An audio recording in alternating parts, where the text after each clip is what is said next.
ढेंकानाल जिला परजंग ब्लॉक आंचलिक सुरक्षा मंच परजंग पक्षर हाथी उपद्रव रोकने मुख्यमंत्री उद्देश्य स्थानीय तहसीलदार को 10 दफा दाबीपत्र प्रदान करा जायछि। पानी पंचायत पड़िया ठारू 50 रु ऊर्ध्व चाषी मिलित भावे आसी तहसीलदार कार्यालय ठारे पहुंची। तहसीलदार दाबीपत्र ग्रहण करी चाषी माननकु आश्वासन दे एने जिलापाल को जणाई आवश्यक पदक्षेप ग्रहण कराजिबो बोली प्रतिश्रुति दैछन्ति। आज आम दाबीपत्र नौचु स्थानीय तहसीलदार पाखु परजंग तहसीलदार को दाबीपत्र दबु। ए अंचल रे आज को प्राय 8-10 वर्ष हम हाथी उपद्रव एते होउची जे 10 रु अधिक लोक जीवन हानि घटिलाणी हाथी पाई।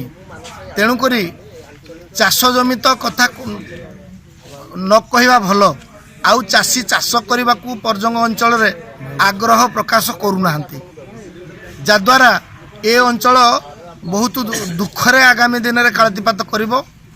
तेणुक आज दिन आम दाबीपत्र दे सरकार को चेतई देवा चाहूँ जे तमें ए अंचल हाथी तुरंत घौड़ाई आमको आम धन जीवन को माने रक्षा सुरक्षा दिंतु। यहीटा हूँ आम दाबी नौचु जे बर्तमान आमर स्थानीय एरिया भितर हाथी उपद्रव एत जोर बढ़ी जोटा कि हूँ कल्पना करनी। सरकार को बारंबार जनइले विभाग कर्मकर्ता को जनइले से दृष्टिपात दौना किसी करना जोटा कि धन जीवन संपूर्ण भाव में विपर्य घटे। से हूँ जिते बड़े चाषी तार बंची रही अधिकार हर बसी, जिते चाषी तार चाष जमी हर बसी, जिते चाषी तार सुरक्षा हर बसी से से बाध्य राजरास्ता को आरंभ कला। तेणु से तार जो विद्रोह विप्लव नहीं आज आम दायीपत्र दौचु।